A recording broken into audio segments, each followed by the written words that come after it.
I was updating my resume on a Tuesday afternoon when I typed my own name into Google just to double-check how I appeared professionally. It was something my firm's HR director had suggested before our annual performance reviews. "Clean up your digital footprint," she'd said. "Make sure what comes up reflects who you are." What came up was not who I was. The third result was a Nashville Business Journal article, dated 11 days earlier. The headline read, "Local Restaurant Closes. After $187,000 in unpaid vendor bills, owner faces potential lawsuit." I almost kept scrolling. Then I saw the name listed as the registered owner of Jade's Kitchen and Bar. To mine. I stared at the screen until the words stopped looking like words. My name. My address, the one I'd had 3 apartments ago. My social security number's last 4 digits, redacted but listed. I was the owner of a restaurant I had never set foot inside as anything other than a customer. A restaurant that had apparently been serving overpriced small plates in East Nashville for 2 years, while racking up debt to vendors, suppliers, and at least 14 employees who still hadn't received their final paychecks. I sat very still for a long moment. Then I picked up my phone and called my sister. She didn't answer. I called my mother. She answered on the 4th ring, her voice carrying that particular brightness she reserved for when she already knew why you were calling and had rehearsed her response. "Hey, sweetheart," she said. "How's work?" "Mom?" I said. "My name is on a restaurant." A pause. Just a small one. Then, "Oh, that. Honey, let me explain." That was how I found out my family had been running a business in my name for 2 years. Growing up in our house meant understanding one thing early. My sister Jade was the sun, and I was the weather forecast. Practical, reliable, useful to consult before a trip, but never the reason you went anywhere. Jade was 3 years younger and approximately 300% more interesting, at least according to our parents. She had a laugh that filled rooms and an Instagram following she'd built from nothing, and a way of describing ordinary things a Tuesday afternoon, a gas station parking lot at dusk, that made them sound like poems. People loved her. Our parents adored her. I paid her rent twice. I was 31 and working as a CPA at a mid-size accounting firm in downtown Nashville. I drove a sensible car. I had a 401k and a renter's insurance policy, and a spreadsheet for my grocery budget. I was not the interesting daughter. I was the daughter who answered the phone when something needed fixing. And something always needed fixing. By the time I was 25, I'd co-signed my parents' refinanced mortgage because my father's construction business had a bad year. At 27, I'd quietly transferred $11,000 to cover my sister's culinary school tuition after she withdrew from her first program, and the refund didn't fully materialize. At 29, I'd lent, and I used that word generously. Another $8,500 when my father needed a new work truck, and the bank wouldn't move fast enough. Every request came wrapped in the same language. "You're so responsible, Rachel. You've always been the steady one. We'd do the same for you. No one ever had to." Jade's talent was real. I want to say that because it matters. She had trained in culinary programs in 2 cities, staged at a well-reviewed restaurant in Atlanta, and developed a genuine ability to create food that made people close their eyes when they tasted it. That gift was real. What was also real was that she had never once met a deadline, managed a budget, or read a contract to the end. She needed someone to handle the business side, our mother told me once. "She's an artist, Rachel. You know how artists are." I did not know how artists were. I knew how accountants were. I knew how the daughter who read every line of every document was, and I knew how the daughter who got thanked at the family Christmas table for being so level-headed felt when she drove home afterward. Like furniture, present, functional, and not particularly worth mentioning.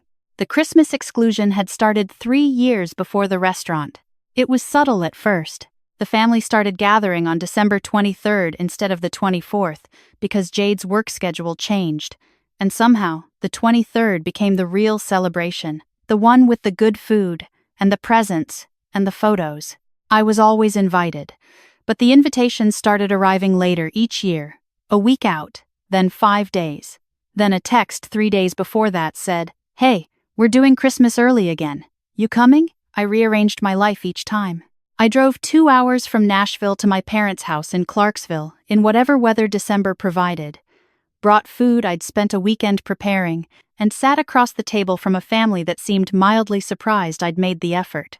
The year before I Googled myself, I didn't receive any message at all. I found out about Christmas from a photo my mother posted on Facebook, the four of them, her and my father and Jade's boyfriend Marcus, standing in front of the tree I had helped my father buy and assemble the previous Thanksgiving. The caption said, "Grateful for this family." I sat with my phone in my hand for a long time before I set it down and went to make dinner. My apartment was quiet the way apartments get quiet when you've spent enough time alone in them that the silence stops feeling like absence and starts feeling like climate.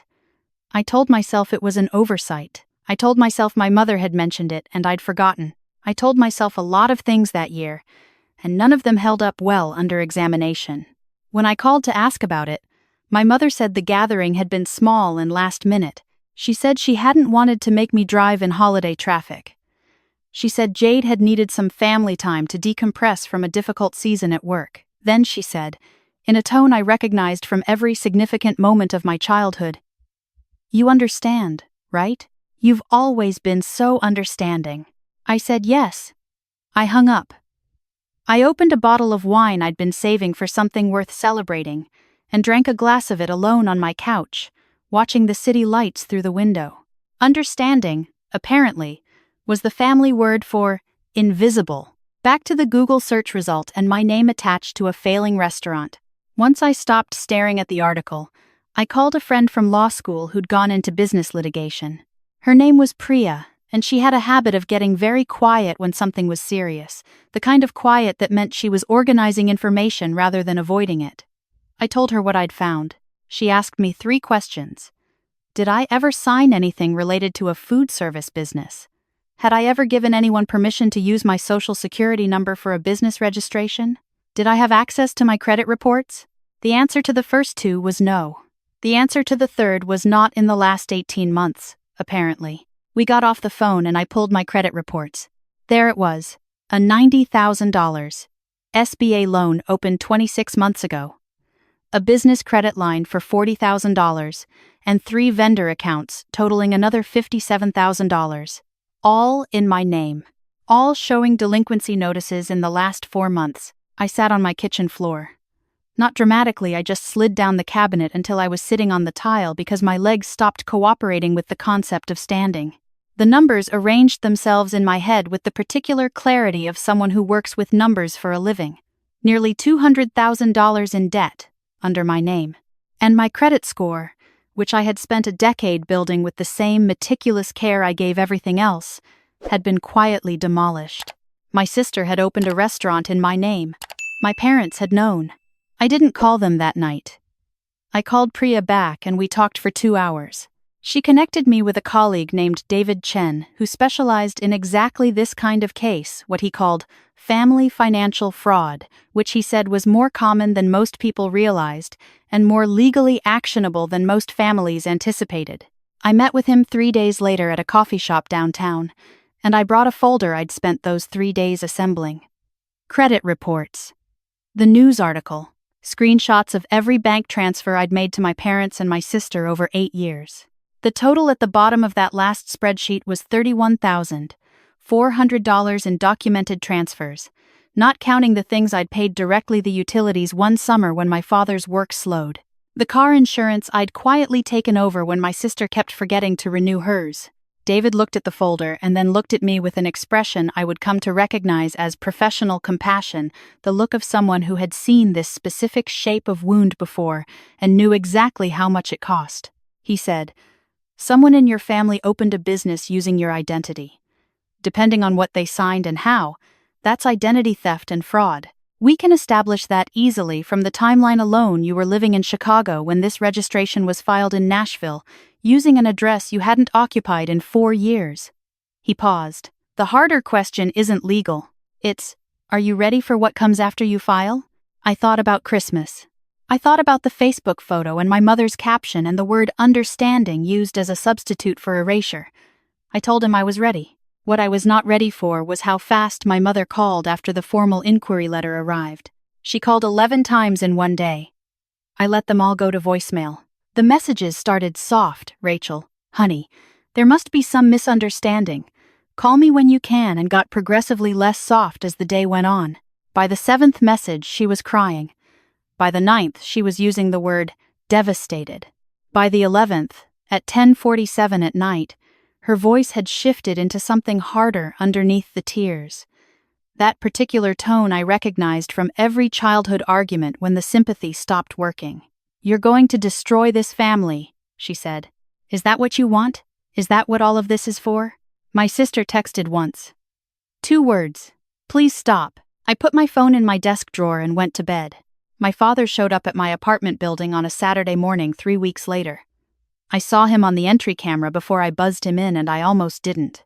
He looked smaller than I remembered, standing in the thin October sunlight in his old canvas jacket, turning his hat in his hands the way he did when he didn't know what to do with them. I let him in. I made coffee. I did not hug him. He sat at my kitchen table, and he didn't try the sympathy angle, which I respected. He said, "I knew. I want you to know I knew, and I should have stopped it, and I didn't. And I don't have a good reason for that." I set his coffee down in front of him. "Then what do you have?" I asked. He said, "Your mother was afraid the bank wouldn't give Jade a loan on her own. Her credit wasn't good and she didn't have collateral. Your mother thought." He stopped. "She thought you would have said yes if she'd asked. But she didn't ask," I said. "No," he said. "She didn't." I looked at him for a long moment. My father was not a bad man. He was a man who had spent his life doing whatever kept the temperature in the house manageable, which meant deferring to my mother on everything that mattered and pretending afterward that he'd had no opinion. I had inherited his conflict avoidance and spent 20 years unlearning it, dollar by dollar, boundary by boundary. Sitting across from him now, I felt something I hadn't expected. Not anger, but grief. The particular grief of recognizing a pattern you've been part of for so long you stopped being able to see it. "You let her raise me to fix things," I said. "And then you let her use me when I couldn't say no fast enough." He didn't answer. He drank his coffee and looked at the window, and I watched him not answer until the silence was its own kind of response. I walked him to the door when he left. Before he went, he turned back and said, quietly, "You deserved better than what we gave you. I know that. I just don't know how to make it right." I said, "Let David do his job. That's how." He nodded once and went. The formal discovery process turned up things I hadn't expected. David subpoenaed the business registration documents and found that the signature on my name, and it was my name, my full legal name, on 3 separate documents had been signed by my sister with a notarization that turned out to be fraudulent. He found a chain of emails between my mother and a business consultant, in which my mother explicitly discussed using my credit because Jade's wasn't strong enough, using language that made David's jaw tighten when he read it to me. She wrote, "Rachel won't even notice until it's profitable, and by then it won't matter."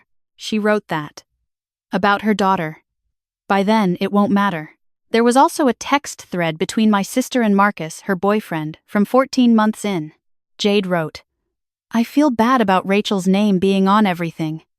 Marcus wrote back, "Your mom says it's fine. Rachel never checks her credit anyway." My sister replied with a single emoji, not a sad one, a shrugging one.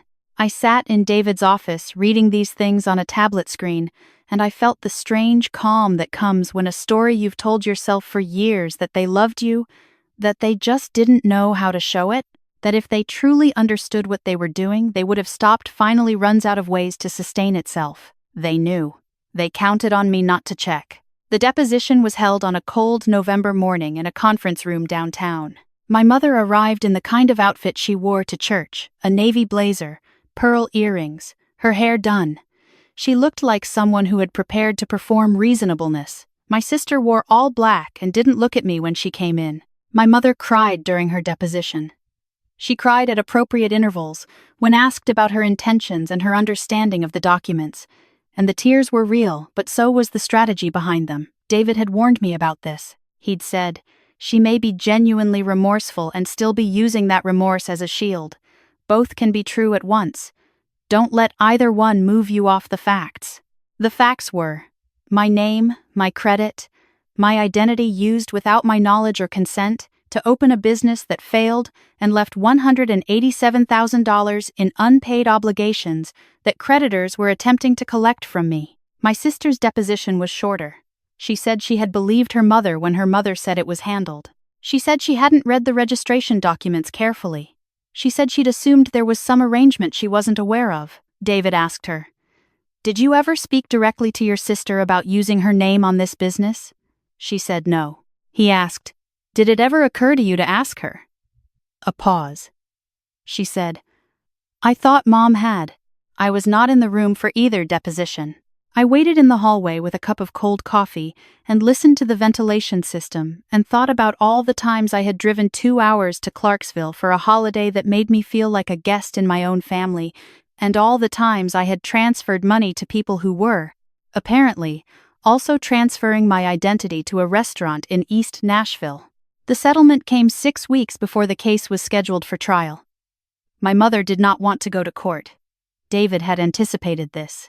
"Families like yours," he told me once, "rely on the idea that the person they hurt loves them too much to go all the way. When they find out that's not a guarantee anymore, they settle." They settled. The terms included full assumption of the business debt by my sister and parents, removal of my name from all business documents and registrations, a formal letter of acknowledgement to the 3 credit bureaus, and a payment to me of $38,000, the documented amount of my financial contributions over 8 years, calculated conservatively. It was not everything I had given. It was an acknowledgement that I had given it. The night after I signed the settlement agreement, I went for a walk along the Cumberland River. It was early March and the air had that quality it gets in Nashville in late winter, damp and almost warm, promising something. I stood on the pedestrian bridge for a while, watching the water and trying to locate what I was feeling. It wasn't triumph. It wasn't even relief, exactly.